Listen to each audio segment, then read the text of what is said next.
여러분 안녕하십니까? NBS 뉴스 24입니다. 쌀의 소비자 물가지수 가중치가 4.3까지 떨어졌습니다. 이는 소비자가 1,000원을 지출할 때 쌀에는 4.3원을 쓴다는 뜻입니다. 또 물가 가중치 상위 10개 품목 중 농축산물은 단 하나도 없는 것으로 나타났는데요. 농축산물 가격 상승이 물가 상승의 주범이라는 일부 주장이 갈수록 설득력을 잃고 있습니다. 김인경 기자가 보도합니다. 최근 통계청은 소비자들의 소비 구조 변화를 반영해 소비자 물가지수 가중치를 개편했습니다. 가중치란 가계의 전체 소비 지출에서 차지하는 비중을 뜻하는데 식습관 변화로 소비가 줄고 있는 쌀의 가중치는 4.3으로 개편됐습니다. 소비자가 1,000원어치를 지출할 때 쌀 구매에는 4.3원밖에 사용하지 않는다는 의미입니다. 쌀의 소비자 물가지수 가중치는 6년 연속 하락세를 보이고 있습니다. 2012년 6.4에서 2015년에는 5.2로 낮아지더니 2017년엔 4.3까지 떨어졌습니다. 이 같은 하락세의 원인은 우선 쌀값이 낮다는 데 있습니다. 통계청이 이번 가중치를 산출하기 위해 2016-2017년 가계 동향 조사 자료를 사용했는데 이 기간 쌀값은 80kg 기준 12만 원에서 14만 원으로 사상 최저 수준이었습니다. 또한 쌀 소비가 갈수록 줄어들고 있는 것도 쌀의 가중치가 낮아진 이유입니다. 2015년 62.9kg이던 1인당 쌀 소비량은 2016년 61.9kg, 2017년 61.8kg으로 줄었습니다. 쌀뿐만 아니라 찹쌀과 콩, 닭고기, 사과 등 주요 농축산물의 가중치도 하락세를 보이고 있습니다. 이 가운데 현미와 우유, 포도는 큰 폭으로 떨어졌습니다. 가장 눈여겨봐야 할 품목은 쇠고기입니다. 국내산 쇠고기의 가중치는 7.6으로 2015년에 비해 0.6이나 떨어진 반면 외국산 쇠고기는 2.4에서 3.1로 0.7이나 증가했습니다. 이는 수입 급증에 기인한 것으로 분석됩니다.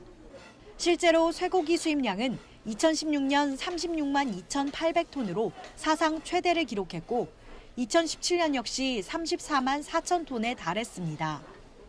농축산물 소비가 가계 전체 소비에서 차지하는 비중이 작은데도 불구하고 일부 언론에서는 농축산물 가격이 조금만 높아지면 물가 상승의 주범으로 몰고 가는 보도를 쏟아내고 있습니다. 하지만 통계청이 발표한 자료를 살펴보니 정작 물가를 높이고 가계에 부담을 주는 품목은 물가 가중치 상위 10개 품목인 전세, 월세, 휴대전화료, 휘발유, 공동주택 관리비 등이었습니다. 최근 문재인 대통령도 농식품부 업무보고에서 쌀값이 높다는 의견도 있지만 밥 한 공기 가격이 커피 한 잔 값에 훨씬 못 미친다며 쌀값은 지금 수준은 돼야 한다는 공감대가 국민들 사이에 있다고 말했습니다. NBS 뉴스 김인경입니다. 국회 농림축산식품해양수산위원회가 쌀 목표 가격의 연내 재설정을 위한 합의를 다시 시도하기로 했습니다. 하지만 목표 가격을 둘러싼 여야의 입장차가 여전히 뚜렷해 결론을 내리기는 어려운 상황입니다. 김아영 기자가 보도합니다. 쌀 목표 가격에 대한 여야의 대립이 여전히 팽팽합니다. 정치권에 따르면 더불어민주당은 농해수위 농림축산식품 법안심사소위원회를 26일에 열자고 야당에 제안했습니다.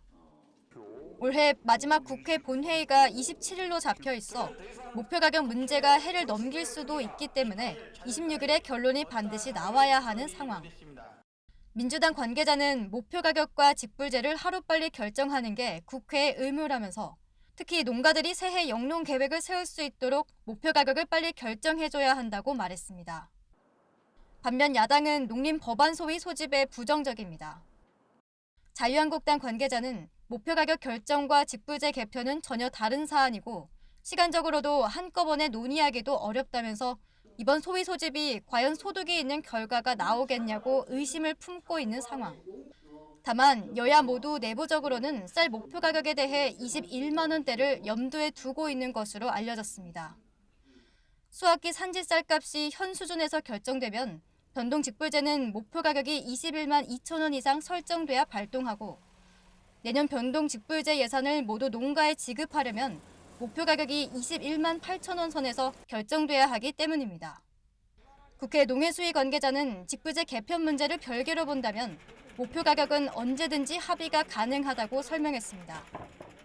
MBS 뉴스 김아영입니다. 홍콩 수출을 목적으로 딸기 농사를 시작한 농가들. 그런데 수확을 앞두고 돌연 정부가 농약 사용 기준을 바꾸면서 딸기 농가들이 수출을 못하는 처지에 내몰렸습니다. 농민들은 정부 기관의 일관성 없는 정책이 혼란을 키웠다며 불만을 토로하고 있는데 어떻게 된 일인지 최다혜 기자가 취재했습니다. 경남 지역 딸기 수출 농가들은 올해 3월부터 홍콩에 수출하기 위한 딸기를 재배하기 시작했습니다. 그런데 수확을 앞둔 올해 11월 말 갑작스럽게 수출 부적합 판정을 받았습니다. 바로 농약 때문입니다. 농가들은 지난해 농촌진흥청이 홍콩 수출용 딸기에 써도 좋다고 공시한 5종의 성분이 들어간 농약을 올해 9월부터 사용했습니다. 그런데 어떻게 된 일인지 10월 말 농림축산식품부는 갑작스레 이들 농약의 사용을 금지한다고 공시했습니다. 0.01ppm이라도 검출되면 수출이 안 된다고 못 박아버린 겁니다. 이로 인해 경남 지역 딸기 수출 농가 12곳이 농약 잔류 검사에서 부적합 판정을 받았습니다. 이번 사태는 홍콩이 2014년 360가지 농약 성분에 대해 잔류 허용 기준을 만들 때 국내 딸기 농가가 자주 사용하는 5종의 성분을 뺀 게 발단이 됐습니다. 농촌진흥청은 지난해 8월 홍콩 수출용 딸기 농약 안전 사용 지침을 내놓고 이들 5종 성분이 함유된 농약을 써도 문제가 없다고 판단했습니다. 홍콩은 PLS를 적용해야 한다는 그런 규정이 없거든요. 그래서 그냥 건강에 우려가 없는 농약은 사용이 가능하도록 그렇게 되어 있거든요. 농가에서 자꾸 이제 그 부족함률이 많이 나오고 그러니까 이제 그거를 좀 해소해주기 위해서 전 세계적으로다가 그냥 인위적으로 좀 인정하는 코덱스 기준은 더 사용하게 하도록 했으면 해서 이제 그걸 넣은 거죠. 예. 반면 국립농산물품질관리원은 홍콩 정부의 기준이 농약 허용물질 목록 관리 제도인 PLS와 같다는 이유로 해당 농약의 사용을 반대했습니다. PLS는 작물에 등록된 농약만 사용이 가능하기 때문입니다. 농식품부 역시 뒤늦게 상황 파악에 나선 뒤 이 농약 성분이 검출되면 수출이 불가하다고 공시했습니다. 해당 농약이 홍콩에 등록돼 있지 않다는 게 이유였습니다. 이에 진주 지역 딸기 농가들은 정부 기관끼리 소통이 제대로 안 된 탓에 애꿎은 농민들만 피해를 보게 됐다며 정부가 홍콩 정부와 협상해 딸기에 쓰는 농약 사용 기준을 완화해달라고 했습니다. MBS 뉴스 최다희입니다. 아프리카 돼지열병의 확산을 막기 위한 우리 정부와 농가의 노력이 계속되고 있습니다. 농림축산식품부는 국내에서 ASF가 발생할 경우 돼지에게 잔반을 주지 못하게 하는 방침을 최근 마련했습니다. 잔반에 의한 ASF 바이러스 전파를 막기 위한 조치로 풀이됩니다. 최서영 기자가 보도합니다. 최근 유럽과 중국 등에서 발생하고 있는 아프리카 돼지열병. ASF 바이러스의 주요 유입 경로로 음식 찌꺼기 잔반이 지목되고 있습니다. 또한 발병 이후 다른 지역으로 확산되는 원인 역시 잔반의 이동에 의한 것이라는 추정이 나오고 있습니다. 이에 따라 농림축산식품부는 가축 전염병 예방법에 의거해 ASF 발생 시 잔반 급여를 중지하는 방침을 정하고 이 같은 사실을 지역 내 양돈 농가에 미리 홍보해 줄 것을 지자체에 요청했습니다. 또 돼지에게 급여되는 잔반은 반드시 80도에서 30분 이상 열 처리하고 소독을 포함한 방역 이행 여부에 대한 지도와 점검도 강화해달라고 요청했습니다. 농식품부는 특히 열 처리를 실시하는 음식물 폐기물 처리 업체를 거치지 않고 농가에 직접 공급되는 잔반의 급여를 금지하는 방안도 추진 중입니다. 열 처리가 안 된 잔반은 농가에 일절 공급되지 못하게 하겠다는 겁니다. 이에 대한한돈협회는 잔반을 사료로 쓰는 영세 농장에서 사육돼지를 수매해주면 폐업하겠다고 밝힌 곳도 많다며 ASF 차단을 위해 정부가 적극적으로 나서달라고 요구했습니다. 공항은 물론 농가에서도 방역을 철저히 하고 있지만 국내 유입이 여전히 우려되는 아프리카 돼지열병. ASF의 유입을 더 확실히 막기 위한 정부와 농가의 고군분투가 계속되고 있습니다. MBS 뉴스 최서영입니다. 서울 가락동 농수산물 도매시장의 2019년 청과부류 거래 방법이 정해졌습니다. 지난해 상장 예외 품목이던 수입 바나나와 포장 쪽파가 상장 품목으로 전환됐고, 또 가락시장 내 소통위원회를 구성하고 운영하는 방안도 논의됐습니다. 최근 서울시 농수산식품공사는 2018년 제4차 가락시장 시장관리운영위원회를 열어 내년도 청과부류 거래 방법 지정안을 보고했습니다. 새롭게 달라진 건 수입 바나나와 포장 쪽파가 상장 예외 품목에서 상장 품목으로 전환됐다는 점으로 지난 8월 법원이 두 품목의 상장 예외 품목 지정을 취소하는 1심 판결을 내렸기 때문입니다. 추후 서울시의 승인으로 지정안이 확정되면 전체 품목 168개 중 상장 품목은 53개로 늘어납니다. 또 이날 회의에서는 가락시장 안팎에서 주목을 끌던 도매시장 거래 분쟁 조정 및 소통위원회의 구성 운영안도 논의가 이뤄졌습니다. 소통위원회는 지난 3차 시장관리운영위원회에서 성진근 위원장이 직접 제안했는데 유통주체 간 분쟁을 조정해 불필요한 갈등을 막아보자는 취지였습니다. 하지만 도매법인과 중도매인, 하영노조에서는 우려를 표했습니다. 시장관리위원회가 이미 분쟁 조정 역할을 맡아왔고 분쟁은 가능하면 당사자끼리 해결해야 옳다는 겁니다. 예를 들어서 하역비를 인상을 시켜달라 한다. 그러면은 노조하고 생산자 단체하고 만들어야 될 거 아닙니까? 근데 지금은 그런 사안들이 없는데 그 사안에 따라서 운영위원회에서 소위원회를 구성을 하자. 또 출하자 위원 사이에서는 찬성 의견도 만만치 않습니다. 처음 출하되는 물건들은 시장에서 제대로 평가를 못 받아요. 제대로 평가받지 못했을 때 나는 억울합니다 하고 얘기할 곳이 없잖아요. 법정으로 가기 전에 변호사 입회하에 같이 소통을 해서 해결하는 방법이 좋겠다. 시장관리운영위는 결국 소통위원회 구성 운영안을 보완해 다음 회의 때 다시 논의하기로 결정했습니다. 농협이 친환경 농산물 감사 대축제를 실시합니다. 26일까지 전국 농협 하나로마트에서 친환경 농산물을 구입하면 품목당 일정액을 할인받을 수 있습니다. 농협경제지주는 친환경 농산물 의무자조금 관리위원회와 함께 26일까지 전국 농협 하나로마트에서 친환경 농산물 감사 대축제 행사를 진행합니다. 친환경 농산물 소비를 촉진하기 위해 마련된 이번 행사에서 농협은 쌀과 잡곡, 딸기, 감귤, 방울토마토, 건고추 등 10개 품목의 친환경 농산물을 구입하는 고객에게 품목당 500원에서 1,000원을 할인해 줍니다. 올 한 해 2018년도 친환경 농업인들에게는 엄청난 시련을 했습니다. 다 아시는 폭염, 그다음에 봄철에는 냉해 피해, 이런 악조건 속에서 친환경 농업을 한다는 건 대단히 어렵습니다. 그런데 2018년도에 소비자분들이 그러한 생산 농민들이 소중하게 생산한 농산물에 대한 소비를 많이 해주시고 그래서 오늘 감사하는 의미로 오늘 이런 자리를 마련했습니다. 앞으로도 더욱 많은 소비 부탁드리겠습니다. 행사의 일환으로 지난 24일 오전에는 서울 서초구 농협유통 양재점에서 친환경 농산물 소비 확대 행사가 열렸습니다. 김영재 한국친환경농업협회 회장과 강용 친환경 농산물 의무 자조금위원회 위원장, 친환경 농산물 자조금 참여 농협인 여원구 경기 양서농협 조합장, 권태현 경북 서포항 농협 조합장 등이 참석한 이번 행사에서 참석자들은 친환경 농산물의 우수성을 소비자들에게 알렸습니다. 오늘 친환경 농산물 의무자조금관리위원회와 또 우리 농협중앙회와 참여조합이 함께해서 우리 질 좋은 친환경 농산물을 이렇게 판매하는 판촉 행사를 진행하게 되었습니다.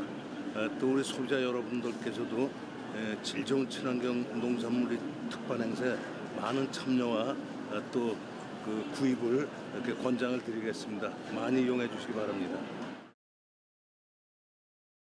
수박하면 대부분 여름 과일로 생각하실 텐데요. 수박의 주산지인 경남 함안에서는 지금 겨울 수박 출하가 한창입니다. 올해는 지난해보다 작황도 더 좋다고 하는데요. 제철을 잊은 함안 겨울 수박 수확 현장에 전주현 기자가 다녀왔습니다.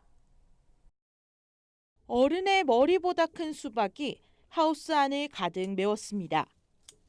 이른 아침부터 수박을 수확하는 손길이 분주합니다. 주렁주렁 열린 수박의 꼭지를 따고 외발 수레에 차곡차곡 쌓습니다. 이렇게 수확된 수박은 선별장으로 옮겨져 크기와 당도를 평가받습니다.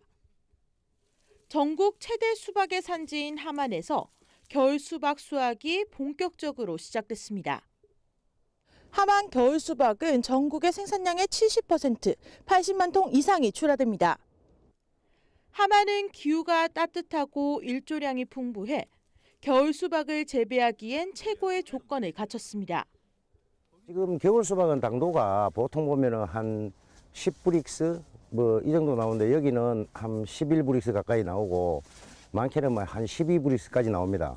완전 유기물 퇴비를 쓰다 보니까 하여튼 당도 면에서나 모양이나 모든 게 다 식감이나 다 좋습니다. 함안 겨울 수박의 무게는 보통 4에서 5kg 선으로 또 높은 당도뿐만 아니라 아삭한 식감도 일품입니다. 올해 겨울 수박은 한 통당 2만 원 안팎으로 팔리는데 올해는 평년보다 30% 정도 가격이 올라 농가 소득에도 도움이 되고 있습니다. 금년 작황은 11월 달부터 좋은 일조량으로 인해서 내년에 비해서 품질이 아주 높은 고당도의 수박이 아마 출하될 것으로 전망하고 있습니다. 가격 또한 예년에 비해서 한 20에서 30% 정도 높게 형성되고 있고 내년 설 명절까지는 계속적으로 아마 이어질 것으로 예상하고 있습니다. 제철을 잊은 함안 수박은 지금부터 내년 2월까지 맛볼 수 있습니다. 헬로티비 뉴스 전주연입니다. 30여 년을 산머루에 인생을 건 남자가 있습니다. 국내 최초로 야생 산머루를 재배 작목으로 정착시켰을 뿐만 아니라 산머루 가공품 제조, 산머루 와이너리까지 만들어 관광객을 불러 모으는 등 농업의 6차 산업화에 성공 신화를 쓰고 있는 서우석 대표를 오주석 기자가 직접 만나봤습니다.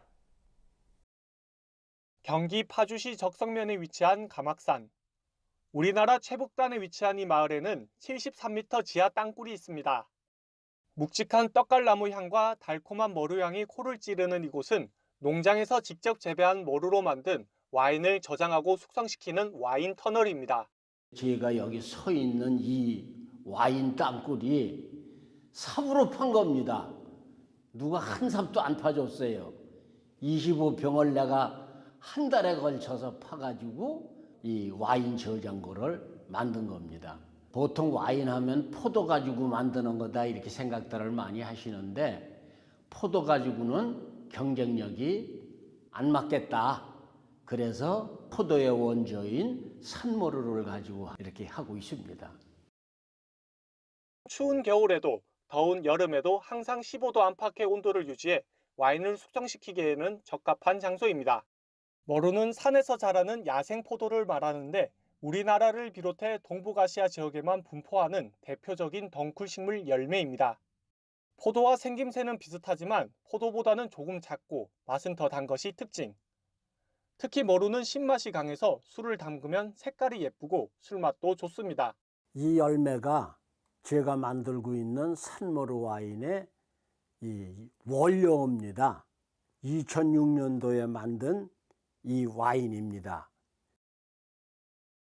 이 농장에서 한 해 생산되는 머루는 300에서 400톤 정도. 머루 수확철인 가을에는 수확 체험을 위해 찾는 관광객들이 많았지만 봄, 여름, 겨울에는 발걸음이 뚝 끊겨버리는 일들이 허다했다는데요. 와인만 만들면은 팔리는 건 저절로 팔리는 줄 알았어요. 그런데 하다 보니까 정작 힘든 게 바로 이 판매 부분이더라고요. 이렇게 저렇게 생각을 해다가 소비자를 불러들이자. 그렇게 해서 내 농장에서 보고 느끼고 그리고 뭔가는 하나 사가지고 갈 수 있는 이런 방법을 연구를 해야 되겠다.